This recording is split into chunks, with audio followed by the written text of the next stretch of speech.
Hello student, कैसे हो आप सब। आई होप कि आप सब अच्छे होंगे और आपकी पढ़ाई एकदम शानदार तरीके से चल रही होगी। तो आज हम यूनिट नंबर 4 डिस्कस करने वाले हैं, एकेटिव engineering physics. Very very important one shot video रहेगी, ये 2 पार्ट्स में वीडियो आएगी। तो चलिए स्टार्ट करते हैं इस प्यारे से लेक्चर को, प्यारी सी वीडियो को। Yes, my name is Ankush Kumar and this is your beautiful सा चैनल बीटेक पॉली बाई एके। तो सबसे पहले आप जानते हैं कि जो यूनिट 4 है स्टूडेंट, वो 2 पार्ट्स में डिवाइड है। तो 2 पार्ट्स कौन कौन से हैं? तो जैसा आप देखेंगे तो पहला पार्ट इसमें आपको लेजर मिलेगा और दूसरा पार्ट इसमें आपको फाइबर ऑप्टिक्स मिलेगा। बट आज ये पार्ट 1 है हमारा। इसमें हम जो डिस्कस करेंगे वो लेजर के बारे में पढ़ेंगे कि सर आखिर लेजर होती क्या है। कभी आप मेले में गए हैं? अगर आप मेले में जाते हैं तो वहाँ से एक टॉर्च के टाइप में एक पतली सी आती है और जिसे आप बहुत दूर तक आप क्या करते हैं, उसको ऑन करते हैं। रेड कलर की जो आती है, ऐसे नहीं है कि रेड ही कलर की आती है, ग्रीन कलर की भी बहुत से कलर की आती हैं लेज़र लाइट। बट आप देखी होगी, आप ऐसा नहीं है कि नहीं देखी होगी। 50-60 रुपए की आती है वो। ठीक है, तो चलिए स्टार्ट करते हैं। सबसे पहले हेडिंग डालिए, लेज़र क्या होती है। सबसे पहले हम पढ़ेंगे फुल फॉर्म क्या है लेज़र की। सर लेज़र की फुल फॉर्म क्या है? तो जैसा यहाँ पर लिखा है आप देख पा रहे होंगे, light amplification by stimulated emission of radiation. ये इसकी क्या है? फुल फॉर्म है स्टूडेंट। ठीक है, अब इसमें light amplification by stimulated emission, जो लेजर जो वर्क करती है स्टूडेंट, वो स्टिमुलेटेड इमिशन पर वर्क करती है। किस पर? Stimulated emission. बस थोड़ी देर थोड़ा सा पेशेंस रखिए आप। स्टिमुलेटेड इमिशन हम आपको समझाएंगे कि स्टिमुलेटेड इमिशन होता क्या है। अभी आप ये सोचिए कि ये इसकी क्या है, फुल फॉर्म है। ठीक है, तो सबसे पहले है हम इसकी डेफिनेशन और देख लेते हैं कि laser is a device to produce strong monochromatic. Monochromatic आप जानते हैं, जिसमें एक कलर की वेवलेंथ हो या फिर सेम कलर हो। ठीक है, एक ही कलर होना चाहिए, उसको आप monochromatic. Collimated and highly coherent. Highly coherent का मतलब एक ही मीडियम में जानी चाहिए, एक ही फेज में चलनी चाहिए। ऐसा नहीं है कि अलग अलग फेज में चल रही है हमारी जो लाइट है। ठीक है, beam of a light and it's depend on the phenomena of stimulated emission. तो ये किस फिनोमिना पे डिपेंड करती है? स्टिमुलेटेड इमिशन पर डिपेंड करती है। Of a radiation, it is a updated form of a maser. ये किसकी अपडेट फॉर्म है? मेजर। पहले जो नाम था इसका, साइंटिस्ट ने, एल्बर्ट आइंस्टीन ने 1917 में इसकी खोज करी थी। ठीक है, बट इसको साइंटिस्ट जो आपके एल्बर्ट आइंस्टीन थे, उनको इतना क्रेडिट नहीं जाता है जितना एक दूसरे साइंटिस्ट थे। आई थिंक उनका नाम के कुछ था, मुझे पता नहीं है फिलहाल तो। ठीक है, आपको भी साइंटिस्ट से क्या ही लेना, बट आपको ये पता होना चाहिए कि हाँ, एल्बर्ट आइंस्टीन ने इसकी खोज करी थी। तो पहले इसका नाम क्या था? मेजर था। देन उसके बाद क्या पढ़ा? लेजर पढ़ा। ये अपडेटेड फॉर्म है। Which microwave amplifier. Laser is a different from ordinary light. देखिए, मेन इंपॉर्टेंट है कि ऑर्डिनरी लाइट और जो आपके पास लेजर जो होती है, दोनों में डिफरेंस होता है। ऑर्डिनरी लाइट जो रहती है स्टूडेंट, ऑर्डिनरी में क्या होता है, जैसे आपके पास टॉर्च है, टॉर्च को जैसे आप ऑन करते हैं तो उसकी लाइट स्प्रेड हो जाती है। क्या होती है? स्प्रेड। बट जैसे लेजर को आप ऑन करते हैं तो वो एक ही पॉइंट पर एक स्ट्रेट लाइन में एक यूनिडायरेक्शनल में चलती है। तो ये डिफरेंस होता है ऑर्डिनरी लाइट और लेजर लाइट में। ठीक है, to produce coherent light it is a highly monochromatic single wavelength. तो यहाँ पे लिखा है मोनोक्रोमेटिक मतलब single wavelength. It is extremely intense. Extremely intense मतलब एक ही पॉइंट पर फोकस करेगी, एक ही पॉइंट। अगर आप ऑर्डिनरी लाइट को लेते हैं तो वो क्या करती है कि उसकी लाइट फैल जाती है और वो पॉइंट पर, एक ही पॉइंट पर फोकस नहीं कर पाती है। बट लेजर क्या होती है? एक ही पॉइंट पर फोकस करती है। It is a highly collimated, can travel कितने किलोमीटर की? 1000 किलोमीटर के हिसाब से ये चलती है। Without spreading, it is a very narrow beam of a light. तो आप जानते हैं कि narrow beam of a light होती है। अब हम इसकी कुछ प्रॉपर्टीज, अगर आप प्रॉपर्टीज आ जाती हैं तो प्रॉपर्टीज में क्या लिखना है आपको? सबसे पहले कि लेजर लाइट जो होती है वो मोनोक्रोमेटिक होती है। ठीक है, हाईली मोनोक्रोमेटिक होती है, कोहेरेंट होती है, यूनिडायरेक्शनल होती है। ये तीन चार प्रॉपर्टी आप लिख सकते हैं और एक ही मीडियम में चलती है, ये सेम फेज में चलती है। अब हम पढ़ते हैं इसके कुछ 3 मैकेनिज्म हैं, या आप बोल दीजिए 3 फिनोमिना है। वो 3 फिनोमिना कौन कौन से स्टूडेंट? सबसे पहले हम जो पढ़ेंगे वो पढ़ते हैं स्टूमुलेटेड, क्या? Stimulated absorption. सबसे पहले हम पढ़ते हैं स्टूमुलेटेड एब्सॉर्प्शन पहला। उसके बाद हम पढ़ते हैं spontaneous spontaneous emission, spontaneous emission. और जो थर्ड होता है वो होता है स्टूमुलेटेड इमिशन, स्टूमुलेटेड इमिशन, जिसके ऊपर आपकी पूरी लेजर वर्क करती है। तो ये 3 फिनोमिना आपको डिस्कस करने हैं, वो हम देखने जा रहे हैं। तो सबसे पहला फिनोमिना आपके पास एब्सॉर्प्शन ऑफ रेडिएशन। मैं आपको एक्सप्लेन कर देता हूं कि एब्सॉर्प्शन ऑफ रेडिएशन में तीनों फिनोमिना को पहले मैं आपको बताता हूं, देन उसके बाद जो भी थ्योरी लिखी है यहाँ पे ये आपको एक बार में समझ में आ जाएगी। इसमें क्या होता है कि आपके पास, मैं मानता हूं कि आप जानते हैं कि ये प्रोटॉन होता है, प्रोटॉन, ठीक है। इसके पास एक आउटर मोस्ट सेल होती है और एक दूसरी सेल और होती है, कई सारी सेल होती हैं, आप जानते हैं। यदि मैं यहाँ पर बोलता हूं कि ये क्या है, ये जो सेल है दूसरे नंबर की सेल, इसमें 2 ही इलेक्ट्रॉन आ सकते हैं। कितने स्टूडेंट? 2 इलेक्ट्रॉन आ सकते हैं, ठीक है। और ये क्या है आपके पास, ये जो सेल है, बाहर वाली जो सेल है, इसका नाम मैं लिख देता हूं कि हायर सेल। अभी क्या? Higher cell. बट इसमें जब आप पढ़ते हैं तो इसमें हम पढ़ते हैं दूसरी सेल का नाम पढ़ते हैं, और यहाँ पर ये क्या आपके पास? Lower cell. ये सेल क्या कहती है कि मैं 2 ही एटम रख सकती हूँ, 2 से ज्यादा एटम में नहीं रख सकती। बट यदि मैं इसको बाहर से एनर्जी दे देता हूँ, किसको? इस दूसरी सेल को मैंने बाहर से एनर्जी दे दी, हीट दे दी। जब मैं इसको एनर्जी दूंगा तो इसके 2 इलेक्ट्रॉन क्या करेंगे? अभी ये स्टेबल कंडीशन में, जैसे मैं इसको एनर्जी दे दूंगा तो ये क्या करेगा? इनमें से एक इलेक्ट्रॉन अपनी आउटर मोस्ट सेल को छोड़कर बाहर वाली सेल में चला जाएगा। किसमें? बाहर वाली सेल में, जो इसकी हायर सेल थी उसमें चला गया। जब ये हायर सेल में चला गया, इस पूरे प्रोसेस को हम बोलते हैं स्टूडेंट एब्सॉर्प्शन, स्टूमुलेटेड एब्सॉर्प्शन। आगे बात समझ में? क्या हुआ कि इसमें हमने बाहर से एनर्जी दी है, फोटोन गया है। जब फोटोन इसके पास गया है तो ये अपने लोअर लेवल से हायर लेवल में चला गया। उस पूरे प्रोसेस को हम बोलते हैं absorption, stimulated absorption. Is that clear? Okay. अब हम पढ़ते हैं, नेक्स्ट है आपके पास कि यदि, देखिए ये आपके पास हायर सेल होती है, इस हायर सेल में जो आपके पास जो इलेक्ट्रॉन गया है वो वहां पर रुकेगा, 10⁻⁸ सेकंड तक वेट करेगा। अब सोचिए कि 10⁻⁸ सेकंड मतलब 1 सेकंड से भी बहुत कम टाइम का समय रहता है, इतनी देर रुकेगा और वापस ही अपनी सेल में आ जाएगा, वापस अपनी सेल में इट सेल्फ आएगा। जैसे यहाँ पे 10⁸ सेकंड हो जाएंगी कंप्लीट तो तुरंत अपनी सेल में जहां पर वो पहले था, क्योंकि स्टेबल होना चाहेगा, जहां पर वो पहले था वहां पर आ जाएगा। जैसे आ जाने के बाद क्या होगा, उस प्रोसेस को, पूरी प्रोसेस को, उस प्रोसेस को जब स्टेबल हायर से लोअर लेवल में आ जाएगा, उस प्रोसेस को आप बोलते हैं स्पोंटेनियस, स्पोंटेनियस इमिशन। ठीक है स्टूडेंट? ओके सर, इतना तो क्लियर है।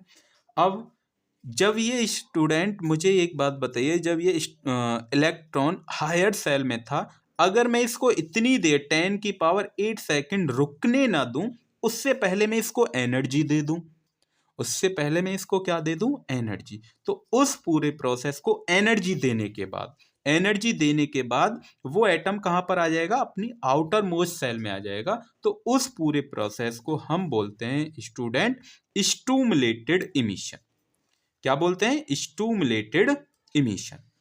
आगे बात समझ में कि सर बात एकदम क्लियर है, अगर सबसे पहले इलेक्ट्रॉन अपने लोअर लेवल से हायर लेवल में जाता है एनर्जी को एब्जॉर्ब करके, तो उसको हम बोलते हैं स्टूमुलेटेड एब्सॉर्प्शन। अगर वो वहां पर 10⁸ सेकंड रुकता है हायर लेवल में और इट सेल्फ अपने आप ही वो अपनी सेल में आ जाता है जहां पर वो पहले था, उस प्रोसेस को आप बोलते हैं स्पॉन्टेनियस इमिशन। और देन यदि मैं उसको वहां पर हायर लेवल में एनर्जी दे देता हूं, उस प्रोसेस को हम बोलते हैं स्टूमुलेटेड इमिशन, जिसके ऊपर आपकी जो लेजर है वो वर्क करती है। तो तीनों टाइप्स यहाँ पर मैंने आपको स्टूडेंट क्लियर कर दिए हैं। अब यहाँ पर थ्योरी लिखी हुई है, उस थ्योरी को मैं पढ़ लेते हैं, आपको समझ में आ जाएगा। ठीक है, ओके। तो सबसे पहला लिखा है, पहला पॉइंट, पहली मैकेनिज्म क्या है, absorption of a radiation. It is the process by which can atom by absorbing A quantum of a radiation, मतलब फोटोन। फोटोन को क्या करता है, एब्जॉर्ब। फोटोन मतलब हीट, एनर्जी। एनर्जी को क्या करता है, एब्जॉर्ब करता है। Move from lower energy state. तो ये जो स्टेट है स्टूडेंट E1, E1 है यहाँ पर एनर्जी स्टेट, पहले लोअर की, उसके बाद E2 मतलब एक्साइटेड स्टेट, मतलब हायर लेवल की। आप बोलती है एक्साइटेड बोलते हैं, अगर आप किसी बुक में देखेंगे तो वहां पर एक्साइटेड स्टेट लिखा होता है। ठीक है, और जो ये 1 और 2 लिख रहे हैं यहाँ पर, ये 1 2 होते हैं स्टूडेंट नंबर ऑफ एटम। यहाँ पर number of atom energy level 1 के लिए है, यहाँ पर नंबर ऑफ एटम जो 2 है वो एनर्जी लेवल 2 के लिए। क्लियर, यहाँ तक किसी को कोई डाउट? कि सर कोई भी डाउट नहीं है, एकदम आसानी से। अगर आपको स्पीड स्लो लगती है तो आप अपने अकॉर्डिंग यूट्यूब की सेटिंग में जाकर बढ़ा सकते हैं। ठीक है, तो यहाँ पर हमने उस एटम को lower level, lower energy state से वो कहाँ पर चला गया, हायर एनर्जी स्टेट तक चला गया। कैसे? कि पहले वो जो फोटॉन्स था वो यहाँ पर था, इसने क्या करी कि यहाँ से एक एनर्जी आई एच न्यू, मतलब फोटोन आया। उस फोटोन को एब्जॉर्ब करने के बाद ये जो फोटोन्स था वो कहाँ चला गया, हायर लेवल में चला गया। तो इस पूरे प्रोसेस को हम क्या बोलते हैं, एब्जॉर्प्शन ऑफ रेडिएशन या stimulated absorption. Is that clear? Okay sir. और इसकी जो एनर्जी जो इक्वल रहेगी, E2 दूसरी में जा रहा है, दूसरे लेवल में तो जा रहा है, तो E2 माइनस के E1 is equal to h nu के बराबर। ये आपको याद रखना है। और न्यू यहाँ पर क्या है student, frequency of the photon, where E1 and E2 are the energy of photon state 1 और 2। ठीक है, उसके बाद यहाँ पे आप ये लिखा है कि किस किस के ऊपर इसकी प्रोबेबिलिटी है, किस किस के ऊपर इसका रेट डिपेंड कर रहा है। अब सोचिए स्टूडेंट, यहाँ से ये जो फोटोन आया था तो किसके ऊपर डिपेंड कर रहा है, कि सर ये जो डिपेंड कर रहा है, एक तो फ्रीक्वेंसी के ऊपर डिपेंड कर रहा है। फ्रीक्वेंसी मतलब एनर्जी के ऊपर डिपेंड कर रहा है, नॉट फ्रीक्वेंसी। किसके ऊपर, एनर्जी के ऊपर, डेंसिटी के ऊपर। यहाँ पर लिखा है पहला पॉइंट कि एनर्जी डेंसिटी के ऊपर डिपेंड करता है। ठीक है, अब ये कहाँ से आया था, कि सर ये जो फोटोन आया था किसके, एच न्यू, और इसकी एच न्यू के ऊपर भी ये क्या करता है, डिपेंड कर रहा है। तो यहाँ पर यही लिखा है कि मैंने प्रोबेबिलिटी, इसको पढ़ लेते हैं, the probability of rate of a transition from state 1 to 2, transition state 1 से 2 तक, ड्यू टू एब्जॉर्प्शन, इसने क्या करा, एब्जॉर्ब किया है, depend on the properties of energy state. Energy state, तो पहली प्रॉपर्टी क्या है कि एनर्जी स्टेट 2 से वो कहाँ पर गया, 1 से 2 में गया। ठीक है, it is directly proportional to the energy density, energy density के डायरेक्टली प्रोपोर्शनल है of the radiation of a frequency mu. ठीक है, तो यहाँ से जो फोटोन्स था वो कहाँ से गया, पहले स्टेट से दूसरे स्टेट में। तो हमने प्रोबेबिलिटी लिखी है, या फिर रेट भी आप लिख सकते हैं, कि प्रोबेबिलिटी 1 से कहाँ तक, 2 तक, absorption of radiation is directly proportional किसके, एनर्जी डेंसिटी के डायरेक्टली प्रोपोर्शनल है। क्लियर स्टूडेंट, यहाँ तक कोई किसी को प्रॉब्लम? नो सर, अभी तक कोई भी हमें प्रॉब्लम नहीं। अब हम देखते हैं दूसरा भी तो डिपेंड कर रहा था। ठीक है, तो यहाँ पर P12 इस डायरेक्टली प्रोपोर्शनल को जब हम हटाते हैं तो एक कांस्टेंट आता है जिसे आप नाम देते हैं B12। और ये जो B12 है इसी को हम बोलते हैं student Einstein coefficient of absorption of radiation. ये आपको याद करना होगा, Einstein coefficient, very very important. एक क्वेश्चन वेरी वेरी इंपॉर्टेंट आता है, वो क्वेश्चन एक डेरिवेशन है फुल, इसी के ऊपर डिपेंड है। अगर तीनों ये चीज़ आपने समझ ली तो आगे रूबी लेज़र हम पढ़ते हैं, हीलियम नियॉन लेज़र हम पढ़ते हैं, तो उसमें भी बहुत हेल्पफुल करेगा। ठीक है, तो इन तीनों प्रोसेस को, इन तीनों मैकेनिज्म को आप यहीं पर पढ़ लीजिएगा। उसके बाद सेकंड है, जो आपके पास सेकंड मैकेनिज्म क्या थी, स्पॉन्टेनियस इमिशन ऑफ रेडिएशन। इसमें क्या होता है कि जो एटम यहाँ पर था स्टेट नंबर 2 में, वो स्टेट नंबर 2 के बाद वो स्टेट नंबर 1 में आ जाता है। कब आएगा, कि 10 की पावर माइनस के 8 सेकेंड तक वेट करेगा और उसके बाद वो नीचे आ जाएगा। ठीक है, उस पूरे प्रोसेस को आप क्या बोलते हैं, spontaneous emission of the radiation. Is that clear? Okay. Atom does not remain longer time, तो यहाँ पर बहुत देर तक नहीं रुकता है किसमें, हायर एनर्जी स्टेट में। यही तो लिखा है, हायर एनर्जी स्टेट को आप क्या बोलते हैं, एक्साइटेड स्टेट।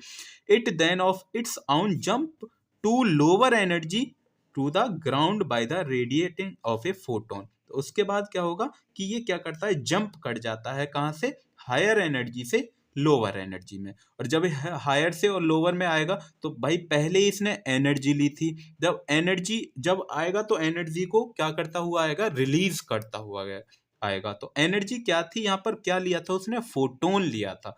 तो यहाँ से उसने फोटोन को क्या कर दिया, रिलीज कर दिया है। Clear student? Okay sir, this is called spontaneous emission the probability. अब ये किस किस के ऊपर रेट डिपेंड करता है, कि ये जो डिपेंड करेगा वो स्टूडेंट करेगा कि एनर्जी स्टेट के ऊपर। किसके ऊपर, कि state depend on the properties of energy state. तो P 2 से 1 तक आ रहा है, कहाँ तक, P से 2 से 1 तक आ रहा है, तो किसके डायरेक्टली प्रोपोर्शनल होगा, A21। ठीक है, A21। और यहाँ पर A2 जो 1 है वो क्या है, Einstein coefficient of spontaneous emission of radiation. Clear? यहाँ तक कोई किसी को प्रॉब्लम नहीं। मतलब किसके ऊपर डिपेंड कर रहा है, कि ये P2 1 पर ही डिपेंड कर रहा है। क्लियर? एनर्जी के ऊपर डिपेंड कर रहा है, एनर्जी डेंसिटी के ऊपर डिपेंड करता है। कि आप बोल दीजिए नंबर ऑफ एटम के ऊपर डिपेंड करता है। बस आपको क्या रखना है, नंबर ऑफ एटम। अब हम देखते हैं तीसरी मैकेनिज्म। अब तीसरी मैकेनिज्म क्या है, वेरी वेरी इंपॉर्टेंट है स्टूडेंट, यहाँ पर लिखा है कि वेरी वेरी इंपॉर्टेंट है। अब तीसरी मैकेनिज्म ही पूरी जो है वो लेजर के ऊपर वर्क करती है। तीसरी मैकेनिज्म में क्या था, कि यहाँ पर जो फोटोन्स था वो इतना रुक रहा था, 10⁸ सेकंड तक वेट कर रहा था, बट इसको हम क्या दे दें, एनर्जी दे देते हैं। जब हम इसको एनर्जी देंगे तो क्या ये फोटोन पहले ही आ जाएगा नीचे, कि हाँ बिल्कुल सर आ जाएगा। तो उस पूरे प्रोसेस को जब हम इसको एनर्जी यहाँ पर दे देंगे तो उसको हम बोलते हैं stimulated emission of radiation. Clear? Okay. According to Einstein, when an atom in the excited state to comes in active, a photon of a same frequency trigger atom in the excited state. इसमें क्या होता है कि ये दूसरे photon को trigger करता है। अब यहाँ से पहले गया था ऊपर, अब ऊपर कुछ ना कुछ तो वो करेगा गड़बड़बाजी, कि भाई तू कैसे शांत है, मैं भी तो देखूं तुझे। तो ये क्या करता है कि फिर दूसरे फोटोन को ट्रिगर करता है। जब फोटोन को ट्रिगर जो करेगा तो उसको ट्रिगर करने के बाद ये नीचे आएगा। अब नीचे आने के बाद तो कितने फोटोन हो गए यहाँ पर, कि सर 2 फोटोन। एक तो फोटोन इसने लिया और एक इसका ये खुद था, तो दोनों फोटोन भी तो गए थे ऊपर। जब दोनों फोटोन ऊपर गए तो ऐसा थोड़ी है कि एक ही फोटोन रहेगा ऊपर, नहीं, तो दोनों फोटोन क्या आएगा, नीचे आएंगे। तो यहाँ से इस मैकेनिज्म में 2 फोटोन को रिलीज करता है। कितने फोटोन को, 2 फोटोन को रिलीज करता है। एक तो जब आपने एनर्जी दी, एनर्जी मतलब फोटोन्स दिया, जब फोटोन्स दिया तो फोटोन की भी तो कुछ ना कुछ एनर्जी थी, उसका भी तो कोई एटम्स था, तो वो, और जहां पर ये एटम कोलाइड करेगा मतलब ट्रिग करेगा तो वो भी तो उसके साथ ऊपर जाएगा। तो 2 एटम ऊपर गए या नहीं, कि हाँ सर बिल्कुल गए। जब 2 एटम ऊपर चले गए तो ऊपर से नीचे भी तो 2 ही एटम आएंगे, क्योंकि स्टेबल कंडीशन होनी है उसकी। अब जब स्टेबल कंडीशन होंगी तो यहाँ से 2 फोटोन रिलीज करेंगे। इस वाली मैकेनिज्म में बात कर रहा हूँ स्टूडेंट में, ठीक है। Okay, the atom become active and emitted 2 photons, 2 photon को इमिट करेगा।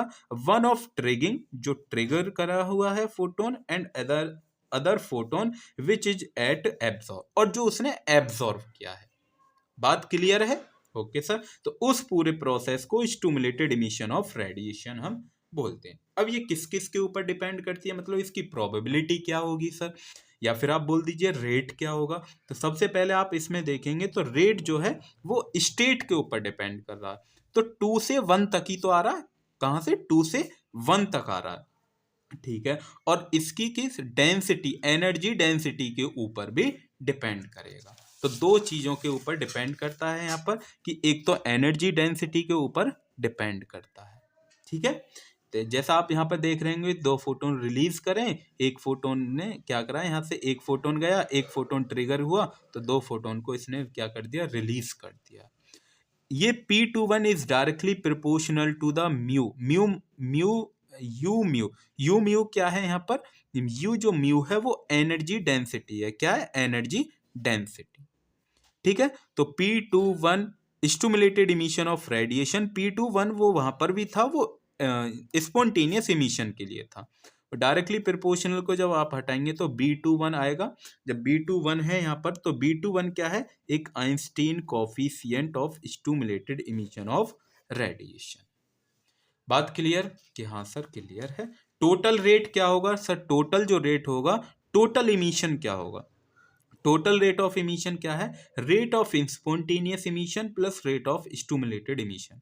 मतलब स्पॉन्टेनियस जो दूसरी मैकेनिज्म थी और जो थर्ड मैकेनिज्म थी उनको ऐड कर देते हैं तो वो किसके इक्वल आएगी, P21 के इक्वल आएगी, टोटल रेट के इक्वल आती है। क्लियर कि ओके सर क्लियर इतना। अब आप जानते हैं P21 total emission, total emission ही तो P21 is equal to spontaneous का इमिशन और स्टिमुलेटेड का इमिशन, P21 दोनों ही है। अब अगर आप जानते हैं यदि मैं इसकी वैल्यू रखता हूं P21 की, P21 स्टिमुलेटेड इमिशन की कितनी वैल्यू थी, वहां से डायरेक्टली प्रोपोर्शनल करेंगे तो यहाँ पर आप देखेंगे A21 के इक्वल था, तो यहाँ पर हमने इसकी वैल्यू क्या रख दी, A21 रख दी। ओके सर, उसके बाद P21 किसकी इक्वल था सर, P21 जो इक्वल्स था स्टिमुलेटेड इमिशन में वो हमारा B21 म्यू के इक्वल था, B21 म्यू के इक्वल रख दिया। तो ये आपके पास आ जाता है टोटल इमिशन। क्या ये तीनों मैकेनिज्म क्लियर है, वेरी वेरी इंपॉर्टेंट है थर्ड वाली मैकेनिज्म, तो आपको समझ में आना चाहिए। ठीक है, अब हम पढ़ने जा रहे हैं relation between coefficient, Einstein coefficient A and V। Very very very very important है ये क्वेश्चन, 110% आपको एग्जाम में मिलेगा ही। क्लियर, इसमें जो भी तीनों प्रोसेस आपने पढ़ी है वही है। ठीक है, तो यहां पर लिखा है let N1 and N2 be the number of atom, N1 और N2 जो है वो नंबर ऑफ एटम है इन स्टेट 1 और 2 के, that absorb a photon and move state 2 per unit time. और यहां से क्या कर रहा, पर यूनिट टाइम के अकॉर्डिंग वो फोटोन क्या कर रहा, मूव करता है। क्लियर जी सर, बिल्कुल क्लियर। अब बताइए यहां पर मैं बोल रहा था किसके ऊपर डिपेंड कर रहा है ये, यहां पर ये N1 के ऊपर भी डिपेंड करता है। N1 यहीं से 1 से ही तो जा रहा था कि हाँ सर 1 से जा रहा था, तो 1 से ऊपर भी डिपेंड करता है। ठीक है, तो यहां पर क्या है कि N1 P12, इस P12 की जो वैल्यू थी वो क्या थी, N1 न्यू, N1 यहाँ पर क्या है, नंबर ऑफ एटम है स्टूडेंट। ऐसे ही सेम यहाँ पर N1 के ऊपर नहीं डिपेंड करता है, यहाँ पर N2 के ऊपर डिपेंड करता है, यहाँ पर N2 के ऊपर डिपेंड करता है। ठीक है, तो यहाँ पर जो दूसरी स्टिमुलेटेड इमिशन वाली जो कंडीशन थी वो ये यहाँ पर आ गई है, N1 P12 is equal to N1 B12 mu, N1 P12 is equal to N1 B12 mu. उसके बाद स्टिमुलेटेड इमिशन की N2 P21 is equal to, उसके बाद क्या है N2, हमने क्या करा N2 वाले को एक तरफ लिख लिया, N2 वाले को, N2 जो था उसको एक तरफ, तो A21 प्लस B2 म्यू 1, जो यहाँ पर ये थी ना, ये आपके पास A21 था और यहाँ पर ये जो था आपके पास B21 म्यू जो था, इसमें आपके पास क्या रहे थे N2 है, इसको आपने कॉमन ले लिया, यहाँ पर भी ये N2 है, यहाँ पर N2 A21 है प्लस N2 B21 है, N2 B21 और म्यू, N2 B21 और म्यू। ठीक है, अब क्या करा है, N2 हमने कॉमन लिया है, जैसे ही आप N2 कॉमन लेंगे तो यहाँ पर हमने क्या किया, एट इक्विलिब्रियम थर्मल कंडीशन, तो हमने थर्मल इक्विलिब्रियम कंडीशन के according the absorption of emission are equally, तो N1 P12 is equal to the N2 P21, N2 P21 दोनों को इक्वल कर दिया, इसको और इसको आपने क्या कर दिया इक्वल। जब आप इक्वल कर देंगे तो ये दोनों राइट हैंड साइड भी तो इक्वल आएंगी, ये दोनों वाली ये, ठीक है, तो इनको भी हमने क्या कर दिया, N2 P21 की वैल्यू क्या थी, N1 B12 mu is equal to, उसके बाद इसकी वैल्यू क्या थी, N2 A21 B21। उसके बाद जैसे आप सॉल्व करेंगे तो म्यू को एक तरफ रखेंगे, तो इस म्यू को हम थोड़ा सा सॉल्व करके मैं आपको यहाँ पे दिखाता हूँ। जैसे यहाँ पे क्या था है कि N1 B12 mu is equal to N2 A21 plus N2 B21 mu. ठीक है, ये अब म्यू म्यू वाले को एक तरफ, तो N1 B12 म्यू माइनस के N2 B21 mu, is that clear, is equal to N2 A21। अब म्यू क्या यहां से कॉमन ले लेता हूं, N1 B12 माइनस के N2 B2, उसके बाद हमने म्यू यहां से क्या ले लिया common, is equal to N2 A21। और इसकी एनर्जी डेंसिटी की हमें फॉर्मूला चाहिए, तो energy density is equal to N2A21 upon के N1 B12 माइनस के N2 B21। Clear, okay sir, यहाँ तक क्लियर। उसके बाद हम क्या करें कि यहाँ से पूरे को कॉमन ले लेते हैं, तो N2A21 upon N2 B21 common जैसे आप लेंगे तो N1 B12 upon N2 B21 minus के 1 कॉमन ले लिया इतना, जी सर कॉमन ले लिया। उसके बाद इस N2 से ये N2 बचा आपके पास क्या, A21 अपॉन B21, और नीचे आपके पास क्या है N1 upon N2 B12 upon B21 minus के 1। क्या यहाँ तक किसी को कोई प्रॉब्लम नहीं सर। अब आप एक रिलेशन जानते हैं, क्या रिलेशन जानते हैं कि एक रेशियो होता है N1 और N2 का, यदि आप रेशियो करते हैं तो ये आपके पास एक रिलेशन आता है। अब वो रिलेशन है क्या, ठीक है। अब जब आप N1, ये आपके पास N1 अपॉन N2 है, ये आपके पास आता है स्टूडेंट, यदि आपको याद हो, बोल्ट्जमैन कांस्टेंट। अब बोल्ट्जमैन कांस्टेंट के according e to the power, Boltzmann के अकॉर्डिंग तो e की power N1 upon N2 is equal to, मैं बता रहा हूं इससे आगे है ये, ठीक है। तो N1 upon N2 is equal to e की पावर E2 माइनस के E1 अपॉन KT, यही आता है, ठीक है सर, ठीक है। इज इक्वल टू e की पावर E2 माइनस E1 क्या था, h न्यू अपॉन KT। तो इस N1 अपॉन N2 की जगह हम क्या रख सकते हैं, e to the power h nu upon KT की वैल्यू पुट कर सकते हैं। जैसे आप इस वैल्यू को पुट करेंगे तो यहाँ पर क्या आएगा, N1 upon N2 B21 B2 minus के 1, ये अभी तक हम clear. Einstein proved thermodynamically and the probability of absorption is equal to the probability of emission। जब आप इसको सॉल्व करेंगे और इस वाली इक्वेशन को जब आप सॉल्व करते हैं तो ये दोनों इक्वल आती हैं। क्या आती हैं, ये दोनों इक्वल आती हैं। अब हम वैल्यू रखने जा रहे हैं N1 upon N2 is equal to, ये मैंने बता दिया e to the power e की power E2 minus E1 upon KT, ठीक है, इज इक्वल टू e की पावर E2 माइनस E1 किसके इक्वल था, h न्यू के सर, तो h न्यू अपॉन KT हमने ये वैल्यू पुट कर दी। जैसे ही आप इस वैल्यू को इस वाली इक्वेशन में पुट करेंगे, तो मैं वैल्यू पुट कर रहा हूँ पीछे की साइड, ठीक है। तो क्या थी आपके पास इक्वेशन थी, h nu is equal to A21 upon B21 और B12 अपॉन B21, और उसकी जगह N1 अपॉन N2 की जगह मैं रख रहा हूं e की power h nu upon KT minus के 1। ये वैल्यू मैंने यहाँ पर पुट कर दी। क्या किसी को कोई प्रॉब्लम नहीं सर, कोई भी हमें प्रॉब्लम नहीं है। अब अकॉर्डिंग टू क्या, according to Planck's radiation law, ये एक लॉ होता है, जब आप यूनिट फर्स्ट में देखते हैं तो h nu is equal to 8 pi h mu की पावर 3 और c की power 3 multiply 1 upon e to the power h nu upon KT minus के 1। अगर आप देखेंगे तो ये दोनों को आप कंपैरिजन करेंगे, इस वाली इक्वेशन को इस वाली इक्वेशन को जब आप कंपैरिजन करते हैं, जब आप इन दोनों इक्वेशन को, इस वाली इक्वेशन को इक्वेशन को कंपेयर करेंगे तो दोनों लेफ्ट हैंड साइड इक्वल है, तो राइट हैंड साइड भी इक्वल हो जाएंगी। अगर मैं इसको छिपा लेता हूँ, इसको, और इसको यदि मैं छिपा करता हूँ, आई एम सॉरी एक सेकेंड, हाँ जी, इसको यदि मैं क्या करता हूँ, छिपा कंपेयर करता हूँ, तो आप देखेंगे, क्या देखेंगे, कंपेयर जैसे आप करेंगे तो A21 upon B21 is equal to, अगर इसका कोफिशिएंट क्या है, अगर A21 अपॉन B21 इन दोनों का, ठीक है, तो इसका कोफिशिएंट क्या है, यही तो है, तो इसके इक्वल आ जाएगा। तो 8 पाई, तो ये क्या आ जाएगा आपके पास, 8 पाई h⁻³ अपॉन c⁻3। तो ये यहाँ से इक्वेशन आ जाती है।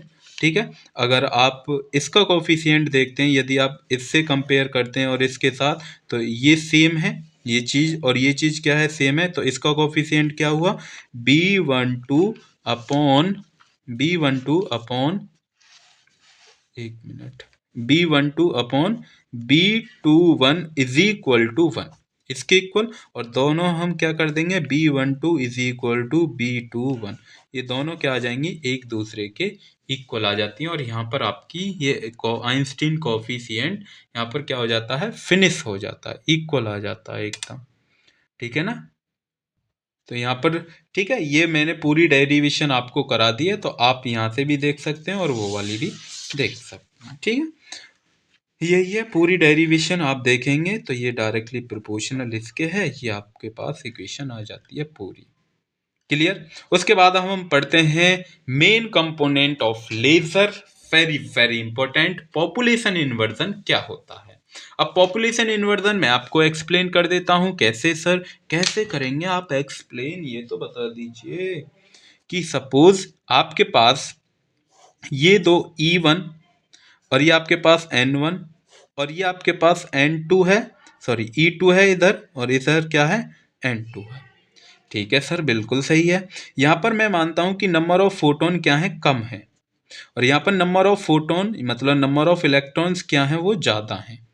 ठीक है, तो इस केस में क्या है, नंबर ऑफ फोटोन कम है, इस केस में यहाँ पर नंबर ऑफ फोटोन इसमें ज़्यादा है।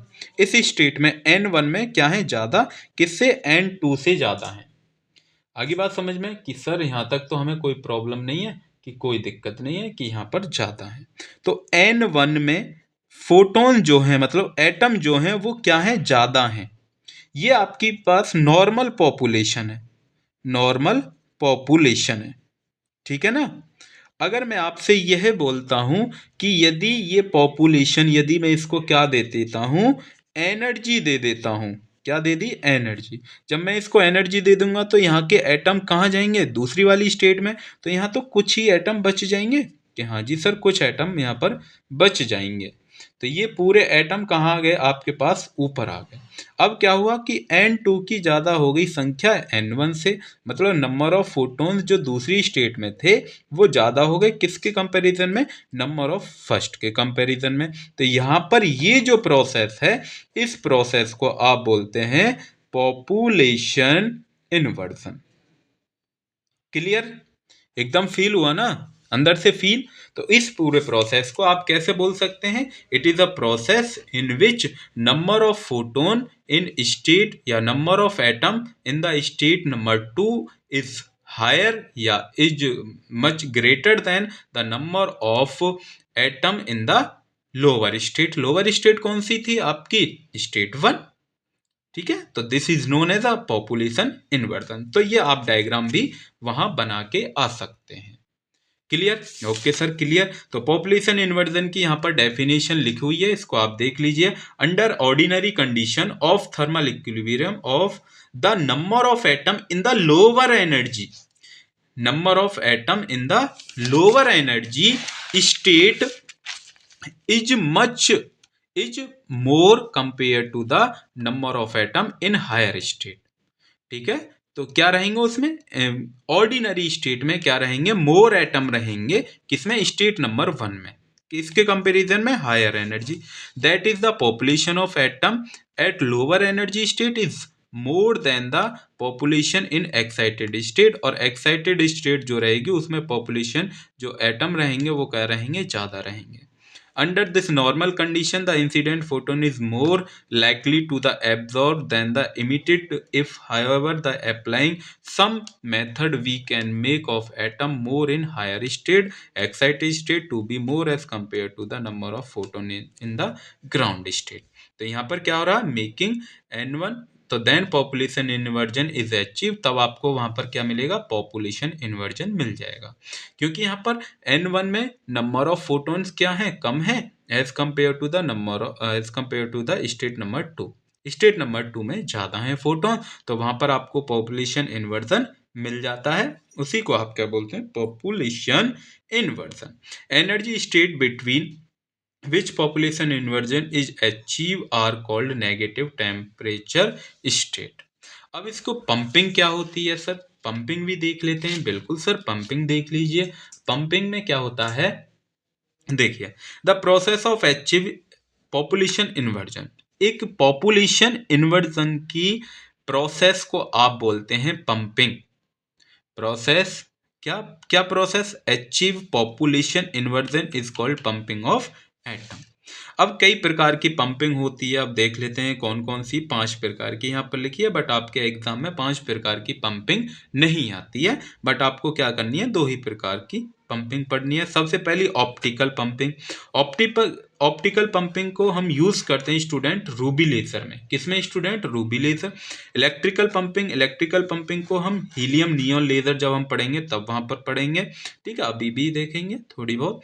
उसके बाद inelastic atom collision pumping होती है। Direct conversion pumping use in semiconductor laser में यूज करते हैं। और लास्ट में है 5th आपके पास chemical pumping used in gas lifter CO2। तो ये किसके लिए, कार्बन डाइऑक्साइड लेजर के लिए यूज होती है, क्या, केमिकल पंपिंग। तो ये आपके पास 5 टाइप हैं। 5 टाइप आपको नहीं पढ़ने हैं, बट आपको 2 ही टाइप हम पढ़ाएंगे, ऑप्टिकल पंपिंग और इलेक्ट्रिक डिस्चार्ज पंपिंग, मतलब रूबी लेजर और हीलियम नियॉन लेजर, यही 2 टाइप आपको पढ़ने होते हैं। क्लियर स्टूडेंट, ओके सर, इतना तो हमें क्लियर है, हमें कोई प्रॉब्लम नहीं है। अब स्टूडेंट एक क्वेश्चन आपके एग्जाम में आता है कि सर पॉपुलेशन इन्वर्जन तो आपने बढ़ा दिया, बट एक मेटा स्टेबल के नाम से भी आपके एग्जाम में आता है। मेटा स्टेबल और हमें बता दीजिए, मेटा स्टेबल क्या होती है। देखिए, आपके पास 2 स्टेट हमने आपको पढ़ाई थी। एक तो पढ़ाई थी ग्राउंड स्टेट, जी सर, ग्राउंड स्टेट होती है, ठीक है। अब यहाँ पर क्या होता है, एक होती है आपके पास एक्साइटेड स्टेट, जिसे आप हायर लेवल बोलते हैं, एक्साइटेड स्टेट, ठीक है। जैसे यहाँ पर यह क्या, आपके पास E1 और ये आपके पास E2 है।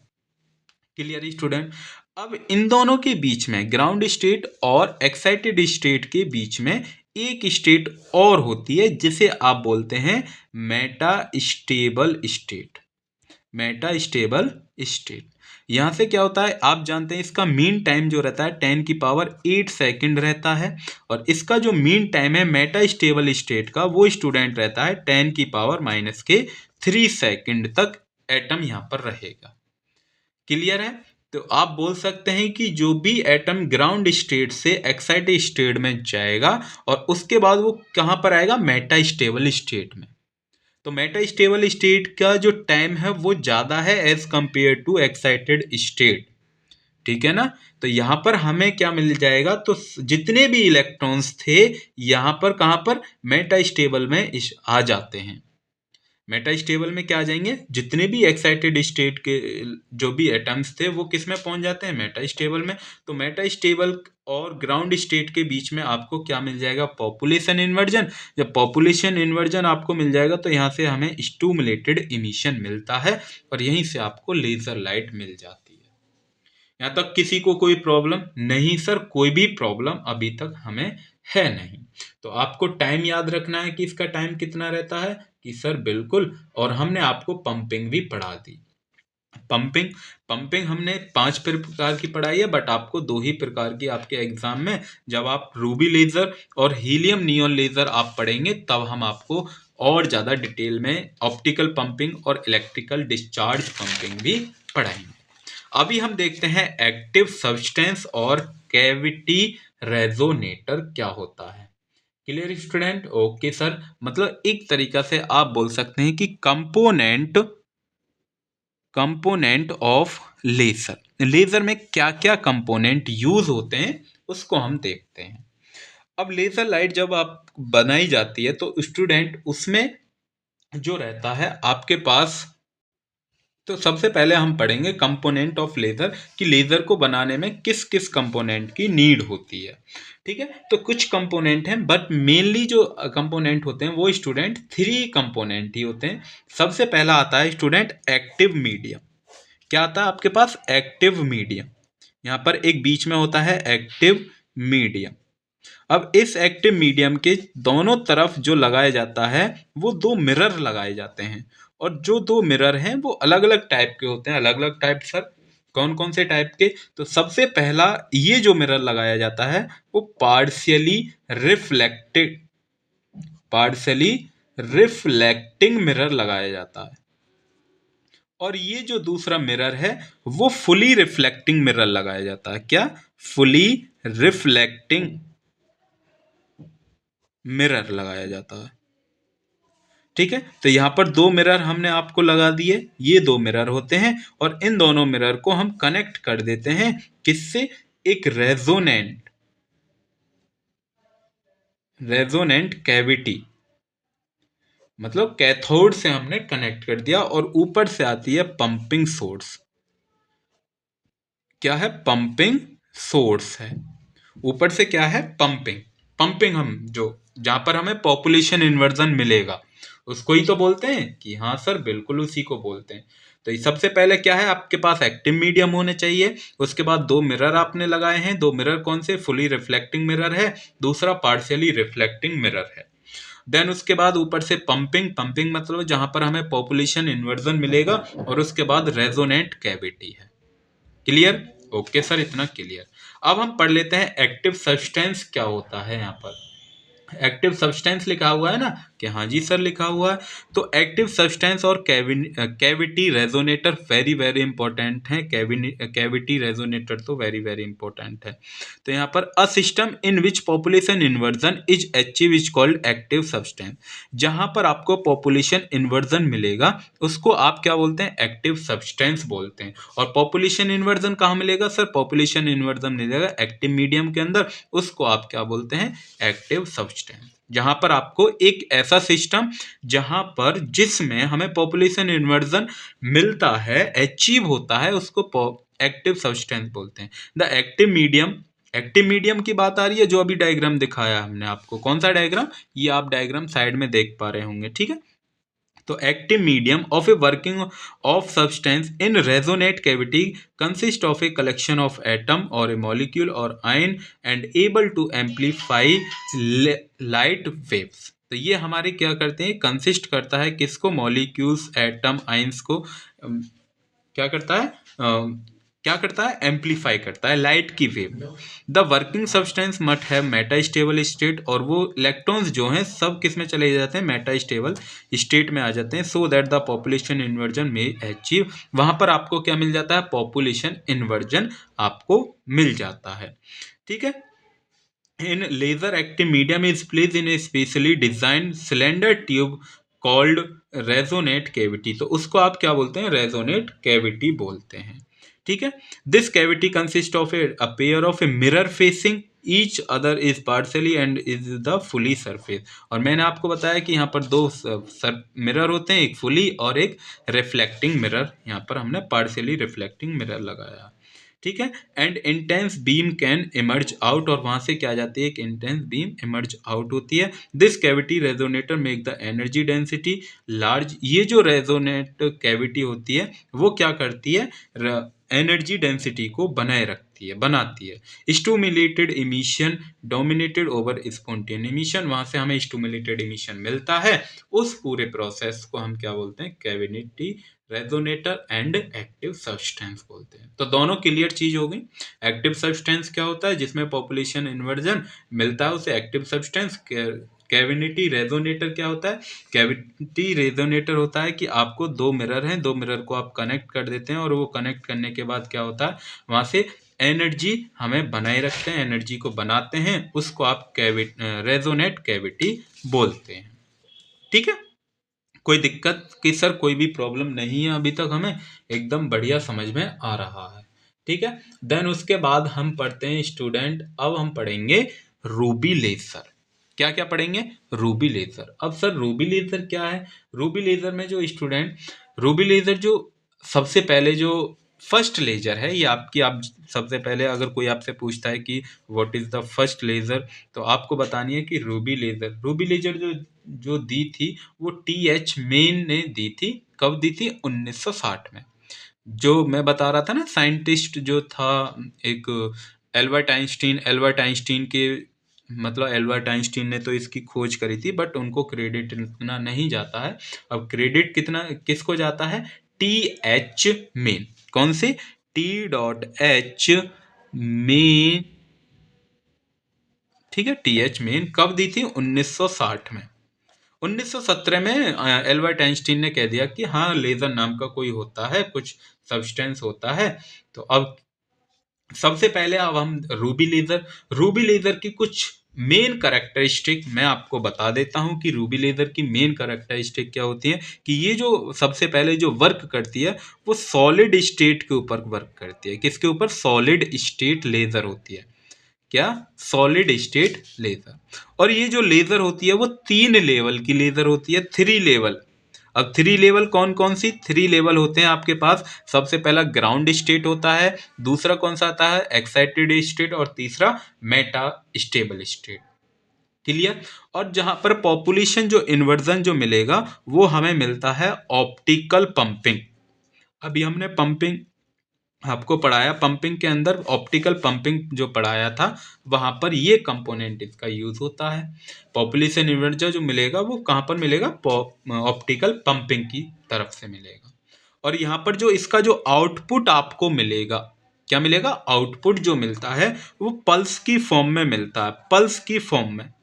पल्स की फॉर्म में मतलब कि पहले ये आएगी, फिर देन उसके बाद दूसरी, फिर तीसरी, फिर चौथी, फिर पांचवी, फिर छठी। रेगुलर में नहीं मिलता, कंसिस्टेंसी की फॉर्म में नहीं मिलता है हमें। I am sorry. तो कैसे मिलेगा? पल्स की फॉर्म में। जैसे पल्स चलती हैं, पल्स कैसे चलती हैं? ऐसे ही तो चलती है पान पल्स, वेव की फॉर्म में। तो कंटिन्यूअस हमें नहीं मिलता है यहाँ पर। ये इसका डिसएडवांटेज भी बोल सकते हैं आप। एक्सटर्नल कूलिंग इज रिक्वायर्ड, और इसमें हमें क्या होती है कि एक्सटर्नल मतलब बाहर से कूल करना होता है। यदि हमने किसी चैम्बर को गर्म किया, उसके अंदर गैस वगैरह डाली, तो फिर उसको हमें ठंडा करना होगा, तो बाहर से हम उसको कूलिंग देते हैं, तब जाके वो ठंडी होती है। ठीक है। तो अब हम इसकी डायग्राम देख लेते हैं। जो भी डायग्राम आपको कॉलेज की फॉर्म जब आपके एग्जाम में आता है तब आपको बनाना होता है, तो कैसे बनाएंगे? तो यहाँ पर आप देखिए, एक आपके पास एक लेजर बीम है। ये आपके पास मान लीजिए एक मटेरियल है। मटेरियल है।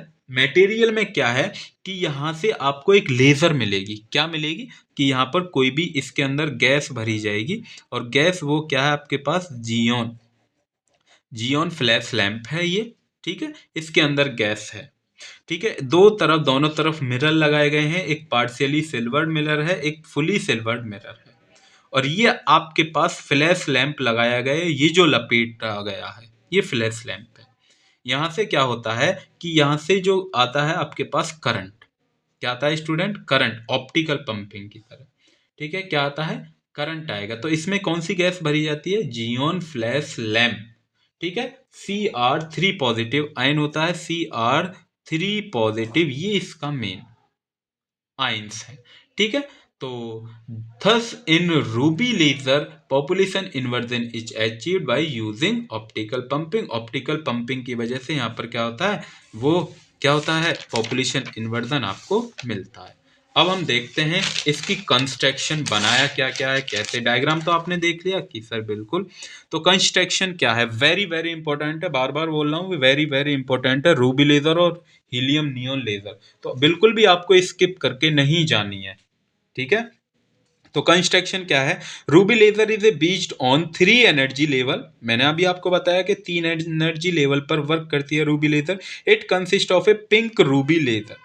Pink ruby cylindrical rod. तो यहाँ पर जो हमने रॉड ली है वो कैसी लिखी है? Pink ruby cylindrical, whose end are optically flat, और जिसका जो एंड है वो एक ऑप्टिकली फ्लैट है and parallel. One end is fully silvered, और दूसरा जो एंड है वो हमने फुली सिल्वर्ड लिया है, जैसा आपने डायग्राम में देखा। And the other partially silver, और जो दूसरा है वो आपके पास क्या है? सिल्वर। इसमें आपने डायग्राम में ये देखा कि एक जो मिरर था वो आपके पास फुली सिल्वर्ड मिरर था और एक आपके पास partially silvered mirror. Clear? Sir clear है। The rod is wrap, rod को हमने रैप किया है by the foil, by the coil flash lamp fill, किसकी flash lamp filled with the xenon gas, किस गैस से? जियोन गैस से filled किया है। मतलब पहले ये रॉड है या आपके पास रॉड है समझिए, और इसको हमने ऊपर से रैप्ड कर दिया। रैप्ड जो हमने किया है वो फ्लैश लैंप से फ्लैश किया है, ठीक है। और जो रैप्ड किया है उसके अंदर हमने जियोन गैस, नियोन, आप जियोन XENON नियोन बोलते हैं वैसे, ठीक है, नियोन गैस को हमने फिल कर दिया है और जो हमने रैप किया है उसके अंदर, नॉट रॉड के अंदर। क्लियर?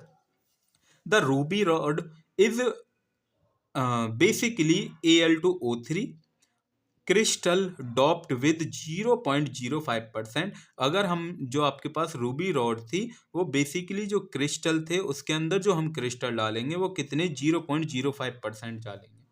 क्रोमियम ऑक्साइड के, क्रोमियम ऑक्साइड भी मिलाएंगे। The aluminium ion are replaced by the chromium ions which are responsible for the pink colour, जिससे हमें वहां से कैसी रूबी लेजर मिलेगी? पिंक कलर की रूबी लेजर हमें वहां से मिलेगी। क्लियर? ओके सर, इतना तो क्लियर। जैसा आप देखेंगे कि यहाँ पर E1 पहले ग्राउंड स्टेट है, दूसरा एक्साइटेड स्टेट, तीसरा आपके पास कौन सा है? मेटा स्टेबल स्टेट, जिसकी पावर 10 की पावर 3 सेकेंड है और यहाँ पर 10 की पावर -8 का टाइम होता है। देखिए यहाँ पर 3 स्टेट हमने बना दी, यहाँ से फोटोन जाएगा या एटम जाएगा ऊपर, और ऊपर 10 की पावर 8 सेकेंड रुकेगा, देन उसके बाद कहाँ पर आ जाएगा? मेटा स्टेबल में आ जाएगा।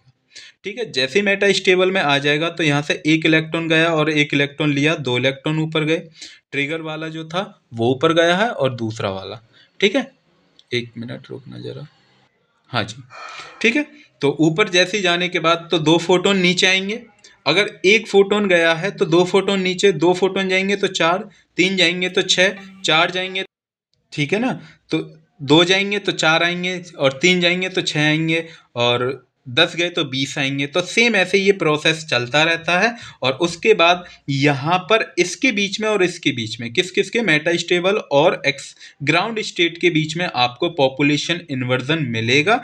उसको ही वहीं से आपको क्या मिलती है? रूबी लेजर आपको मिलेगी। क्लियर? इसकी वर्किंग देखते हैं। When a flash of light fall up the ruby rod, then the 5500 angstrom radiation photon are absorb. इतने फोटोन को ये क्या करेगी? एब्जॉर्ब करेगी। कौन? रूबी रॉड एब्जॉर्ब करेगी। जैसे ही हम इस पे फ्लैश लाइट को फॉल करवाएंगे, रूबी लेजर क्या करेगी? उस इतने फोटोन को वो एब्जॉर्ब कर जाएगी। जैसे ही एब्जॉर्ब करेगी, Cr3 positive ion which are pumped to the excited state E3, और E3 में इतने स्टेट आपके, ठीक है।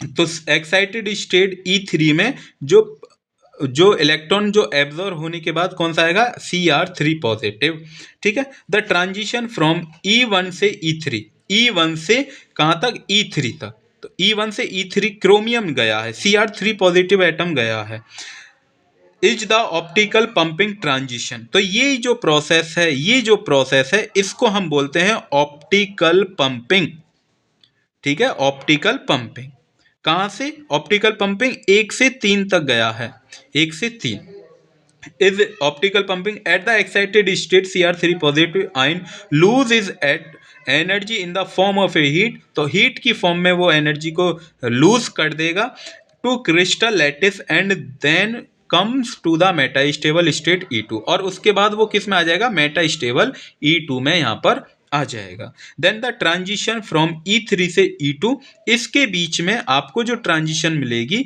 वो नॉन रेडियो एक्टिव ट्रांजिशन आपको मिलती है। वो जो फोटोन्स था वो लॉस करता है एनर्जी, फोटोन को लॉस नहीं करेगा वो। हाँ, तो क्या होता है इसमें कि अभी ये आपके पास ये E3 से जो फोटोन्स था वो किस में आ गया? E2 स्टेट में आ गया, मतलब मेटा स्टेबल स्टेट पर पहुंच गया है। तो इसको यहाँ के इन दोनों के बीच की ट्रांजिशन को आप बोलते हैं नॉन रेडियो एक्टिव ट्रांजिशन या रेडिएशन लेस ट्रांजिशन। मतलब यहाँ पर जो फोटोन रिलीज जो करेगा वो एनर्जी को रिलीज करेगा, फोटोन को रिलीज नहीं करेगा। जो फोटोन को रिलीज जो करेगा वो यहाँ पर मेटास्टेबल और ग्राउंड स्टेट के बीच में फोटोन को रिलीज करता है। ठीक है। The transition from E3 to E2 is radiationless transition. मैंने आपको बता दिया उस ट्रांजिशन को आप क्या बोलते हैं, radiation less transition. Metastable E2 is the long live state. तो आप जानते हैं जो मेटास्टेबल स्टेट है वो 10⁻³ सेकेंड तक फोटोन को रोक सकती है। इन the state the number of CR3 positive ion goes in the increasing of receiving is more ions from in excited state। तो ये यहाँ से क्या जाता है, मोर एक्साइटेड स्टेट में CR3 पॉजिटिव आयन जाते हैं, leave less ion to the ground state, और वहाँ पर ग्राउंड स्टेट में बहुत कम आपके पास एटम बच जाते हैं। Thus the population of metastable state is more population at the ground state. तो मेटास्टेबल स्टेट जो थी वहाँ पर पॉपुलेशन क्या हो जाएगी, ज़्यादा हो जाएगी as compare to the ground state. Hence population inversion is achieve between the metastable state and ground state के बीच में आपको वहाँ पर क्या मिल जाएगा, पॉपुलेशन इन्वर्जन। उसको और उस किसके थ्रू, ऑप्टिकल पंपिंग के थ्रू आपको मिलेगा। किस किस के बीच में मिलेगा, जब आप देखेंगे मेटास्टेबल और ग्राउंड स्टेट के बीच में यहाँ पर फोटोन की संख्या कम हो जाएगी as compare to the metastable state. Metastable state में फोटोन क्या रहेंगे, ज़्यादा हो जाएंगे। तो यहाँ पर जब फोटोन्स ज़्यादा हो जाते हैं और यहाँ पर कम हो जाते हैं तो तभी तो वहाँ पर पॉपुलेशन इन्वर्जन मिलता है, और वहीं से हमें क्या मिल जाएगी, रूबी लेज़र मिल जाएगी। क्लियर? ओके सर, इतना क्लियर है। तो E2 level trigger and incident the stimulated emission by the other CR3 positive ion in the metastable state। the wavelength of a photon, जो wavelength की जो फोटोन की जो wavelength है वो ये है।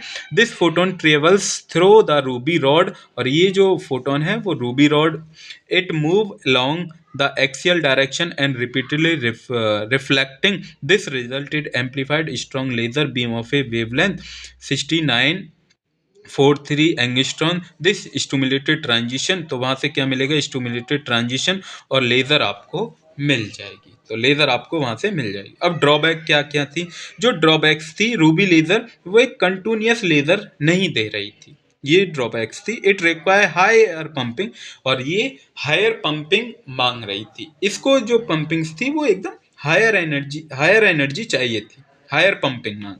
Efficiency of ruby laser is low. Efficiency क्या है इसकी, लो है।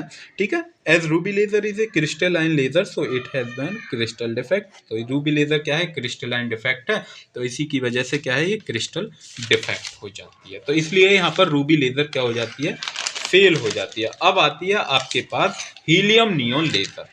अब हीलियम नियॉन लेज़र में क्या होता है, अभी स्टूडेंट हमने आपको बताया कि एक स्टेट होती है, 3 स्टेट, ये 3 स्टेट हमने आपको बताई थी।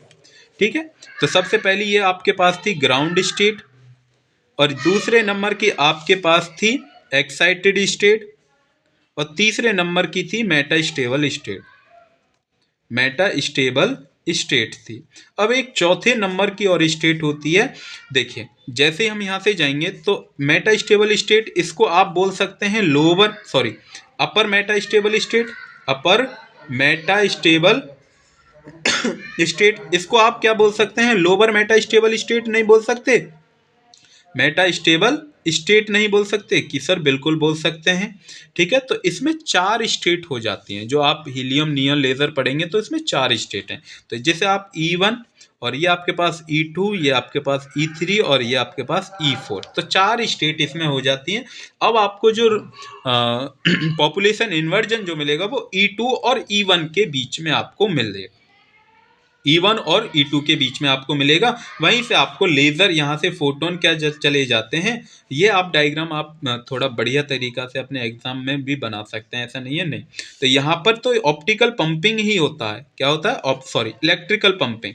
यहाँ पर क्या मिलेगा आपको, इलेक्ट्रिकल पंपिंग मिलेगा। ये सेम उसके बाद ये फोटोन यहाँ पर मेटा स्टेबल आएंगे, रुकेंगे, देन उसके बाद फिर ये state lower Meta stable state में आएंगे, लोअर स्टेट में, और इसके बीच में ग्राउंड स्टेट और लोअर मेटा स्टेबल के बीच में वहाँ पर क्या रहेगा, यहाँ पर पॉपुलेशन एटम की क्या रहेगी, ज़्यादा, और यहाँ पर क्या हो जाएगी, कम। तो इन दोनों के बीच में आपको क्या मिल जाएगा, पॉपुलेशन इन्वर्जन। जब पॉपुलेशन इन्वर्जन यहाँ इन दोनों के बीच में आपको मिल जाएगा तो वहीं से आपको लेज़र लाइट मिल जाएगी। तो वही आपको यहाँ पर पढ़ना है। क्या है, helium neon laser is a 4 energy level. तो इसमें एनर्जी लेवल कितने, चार एनर्जी लेवल के ऊपर वर्क करता है। It consist of A discharge tube containing helium और नियॉन गैस आपको भरनी होती है। जो हीलियम भरेंगे वो 7 और नियॉन जो भरेंगे 1। तो 7:1 की फॉर्म में आपको एक क्या बननी होती है, गैस बननी होती है एट ए प्रेशर ऑफ ए 1 मिली। और प्रेशर कितना होना चाहिए, 1 mm होना चाहिए of A mercury Hg। One end of the tube is partially reflector. एक क्या होता है, पार्शियली रिफ्लेक्टिव, और एक क्या होता है, फुली रिफ्लेक्टिंग होता है। फुली सिल्वर्ड मिरर होता है, एक पार्शियली सिल्वर्ड मिरर होता है, जैसा आपने डायग्राम में पहले वाले हमने देखा था। ठीक है, उसको एक कनेक्ट कर दिया जाता है, एक पोटेंशियल से, एक बैटरी से कनेक्ट कर दिया जाता है। The spacing between the two mirror is integral multiple of a half of the wavelength of a laser light and electric discharge is produce in the gas by means of electrode outside the tube connected to a source of high frequency of AC। और इसको हम एक क्या कर देते हैं, high frequency से connect कर देते हैं।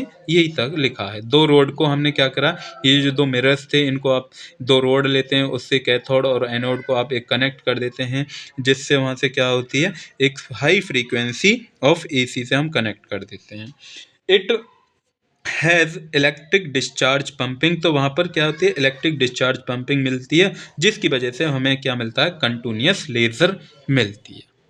ठीक है, तो यहाँ पर हीलियम नियॉन लेज़र में कैसी लेज़र मिलेगी, कंटिन्यूअस लेज़र आपको मिलती है। Clear student? ओके सर, इतना तो हमें क्लियर है, कोई भी प्रॉब्लम नहीं है। ओके ओके सर, मज़ा आ गया एकदम।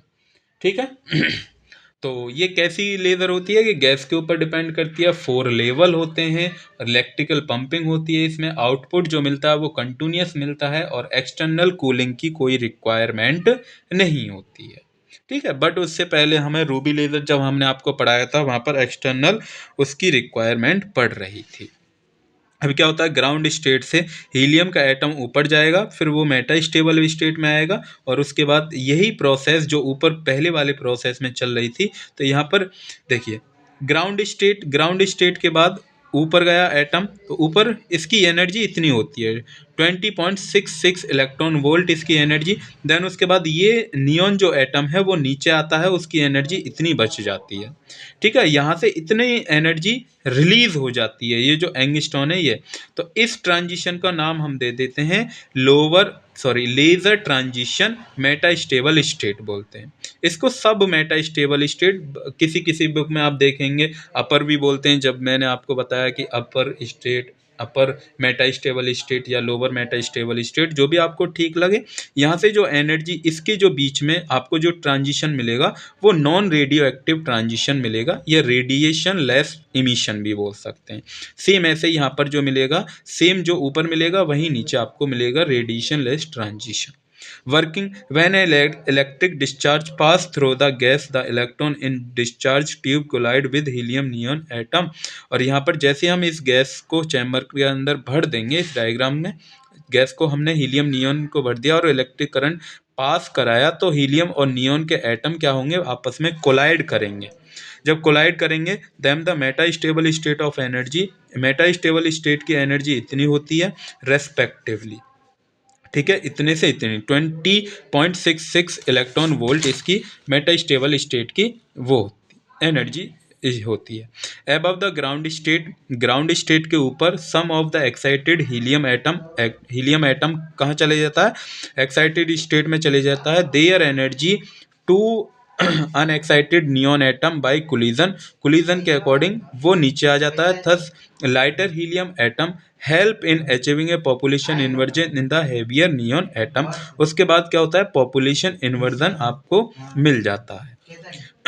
when an excited neon atom drop down spontaneously, जब excited state से neon atom क्या करता है, ड्रॉप करता है कहाँ, मेटा स्टेबल स्टेट में आ जाएगा। कहाँ से, एक्साइटेड स्टेट से मेटा स्टेबल स्टेट में आ जाएगा, और उसकी कितनी एनर्जी रहेगी, ये 20.66 electron volt lower state energy. It emit, इतनी एनर्जी ये क्या करेगा, फोटोन इतने इमिट कर देगा in the visible region. This photon travels through a gas mixture, और ये गैस की फॉर्म में क्या करेगा, मिक्सचर करेगा। And after reflecting from mirror, mirror के रिफ्लेक्ट होने के बाद, and the stimulated an active neon atom and cause it emit a photon, और इतने फोटोन को क्या कर देगा, emit कर देगा। thus we have two photon of same frequency, दो photons जो emit होंगे वो same frequency के होंगे, which stimulated another to an active neon atom, और जो अनएक्टिव मीडियम, दो अनएक्टिव एटम्स थे उनको भी एक्टिव कर देगा। And so on, finally all these photon of neon superimpose, तो सुपर इम्पोज हो जाएंगे जितनी भी फोटोन है, become from partially silvered and mirror, और जो पार्सली सिल्वर्ड की मिरर की वजह से वहाँ पर ट्रांजिशन बिटवीन एनर्जी लेवल, इतना एनर्जी लेवल लेसर ट्रांजिशन आपको मिल जाता है। किसकी वजह, लेसर ट्रांजिशन होता है। The neon atom pass from इतना 18.70 electron volt to the sub metastable, और जैसी सब मेटा स्टेबल जो कंडीशन थी उस पर इसने इलेक्ट्रॉन वोल्ट की एनर्जी आएगी। And finally the neon atom comes to ground state with radiationless transition, और उसके बीच में क्या मिलेगा, रेडिएशन लेस, और वहाँ से it loss energy in the form of a heat, heat की फॉर्म में एनर्जी क्या हो जाएगी, रिलीज हो जाती है। Clear, okay. अब एक इंपॉर्टेंट क्वेश्चन है, why helium neon laser is superimpose ruby laser. जो हीलियम नियॉन लेजर है वो सुपर इम्पोज करती है, क्यों करती है, रूबी लेजर नहीं करती है। तो helium neon laser superior than ruby laser, तो सुपीरियर होती है, ठीक है, और ये कंटिन्यूस लेजर होती है helium neon laser, less power की नीड होती है इसमें, और ये हमारे पास कैसी है, गैस लेजर होती है। इट नो क्रिस्टल डिफेक्ट, तो इसमें कोई भी क्रिस्टल डिफेक्ट नहीं होता है, इस वजह से वो सुपर इम्पोज करती है। तो ये यहाँ पे इसके various type of A diagram आप देख सकते हैं, लेज़र टाइप सिस्टम है, various level of A laser system. तो वही जो पीछे हमने 4 लेवल पढ़े हैं वही हमारे पास लेवल है। तो ये आपके पास थर्ड लेवल, 3 लेवल हैं आपके पास, ये आपके पास फोर्थ लेवल आता है, जो हमने आपको बता दिए कि 4 लेवल कौन कौन से होते हैं, ठीक है। क्यों, पहला होता है ग्राउंड स्टेट, दूसरा आपके पास एक्साइटेड स्टेट, एक्साइटेड स्टेट से कहाँ पर आएगा, मेटा स्टेबल में, और ये रेडिएशन लेस ट्रांजिशन होता है, ये लेजर ट्रांजिशन होता है। देन उसके बाद यही उसके बाद क्या था, 4 मेटा स्टेबल स्टेट में यहाँ से जाएगा ये, तो पंपिंग ट्रांजिशन, उसके बाद एक्साइटेड स्टेट में मेटा स्टेबल स्टेट में आएगा तो स्पॉन्टेनियस ट्रांजिशन यहाँ पर होगा। देन उसके बाद मेटा स्टेबल से कहाँ पर आएगा, सब मेटा स्टेबल में, तो लेजर ट्रांजिशन, उसके बाद स्पॉन्टेनियस ट्रांजिशन होता है, ठीक है। तो ये 4 एनर्जी लेवल लेजर हमने आपको पढ़ा दिया, ठीक। तो अब उसके बाद एप्लीकेशन है, कुछ इसकी एप्लीकेशन क्या क्या है उनको हम देख लेते हैं। कि सबसे पहले आप जानते हैं कि एप्लीकेशन क्या क्या है लेज़र की, कि सर हम जानते हैं एप्लीकेशन तो हम अपने आप लिख लेंगे, फिर भी हमारा फ़र्ज क्या बनता है आपको बताना। आप जानते हैं कि लेज़र लाइट कहाँ कहाँ यूज़ होती है, आप जानते हैं कि यदि आपको आई का ऑपरेशन करवाना हो तो वहाँ पे भी हम आई मतलब लेज़र लाइट का यूज़ कर सकते हैं। मेडिकल में भी ज़्यादातर यूज़ होती है, ठीक है, और साइंटिस्ट वगैरह भी इसका यूज़ करते हैं, वेल्डिंग में भी यूज़ करते हैं, देखेंगे। तो इसकी कुछ एप्लीकेशन है वो हम देख लेते हैं। Laser are now a day in every field, तो आज जानते हैं एवरी फील्ड में इसको यूज़ करते हैं। कॉमन एप्लीकेशन जैसे लेज़र वेल्डिंग, यहाँ पर लिखा है लेज़र वेल्डिंग, जो वेल्डिंग जो हम करते हैं उसके लिए यूज़ होती है। लेज़र बीम आर यूज ने इलेक्ट्रॉनिक सर्किट के लिए यूज़ होती है। सेमीकंडक्टर चिप के लिए यूज होती है, जो चिप जो बनती है ना, मेमोरी कार्ड जिसे आप बोलते हैं, उसके लिए भी हम लेज़र लाइट का यूज़ करते हैं। Laser are used in surgery, surgery में भी इसका यूज, मतलब मेडिकल लाइन में भी इसका यूज़ होता है, ठीक है। During war time they are use to defect और डिस्ट्रॉय द मेडिसिन, तो जब वॉर के टाइम पे तो हम जो आपके पास क्या रहते हैं मिसाइल्स वगैरह रहते हैं उनके लिए भी हम इसका यूज़ करते हैं। We have laser guide missiles laser pistol. तो जैसा आप जानते हैं, कभी आपने मूवी देखी हो तो उसमें लेज़र लाइट लगी रहती है, जिससे वो जो हम निशाना जो लगाते हैं वही पिस्टल के लिए इसका यूज़ किया जाता है। ठीक है। Lower power semiconductor laser are used, CD player में इसका यूज़ होता है। लेज़र प्रिंटर भी आप जानते हैं, और फैसिमिली मशीन में भी इसका use. Semiconductor laser are used in the optical fibre transition, optical fibre transition में भी इसका यूज़ होता है। ठीक है। सेमीकंडक्टर लेज़र आर, जो सेमीकंडक्टर लेज़र जो होती है, ठीक है, उसमें भी इसका हम यूज़ करते हैं। किसमें? ऑप्टिकल फाइबर ट्रांजिशन में। Higher power laser are use to start thermo thermo nuclear radiation में इसका यूज़ होता है।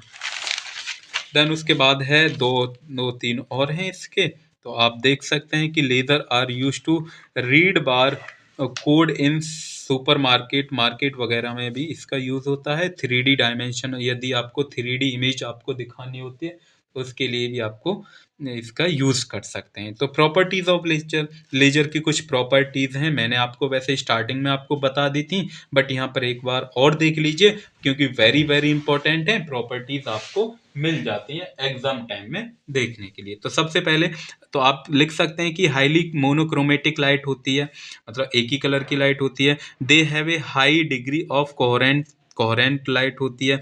ठीक है। नैरो बीम, एक बिल्कुल नाक के बराबर बीम की तरह चलती है। ठीक है। बहुत पतला रास्ता होता है इसका। Laser beam are highly intense, तो हाईली इंटेंस मतलब एक ही जगह एक ही पॉइंट पर फोकस करती हैं, और इसका जो टेम्परेचर रहता है वो 10⁴ डिग्री सेल्सियस रहता है। Laser beam are highly collimated means that can travel 1000 kilometre without spreading, बिना स्प्रेडिंग के 1000 किलोमीटर चलती रहती हैं। तो दे आर यूनिडायरेक्शनल, और ये यूनिडायरेक्शनल होती हैं।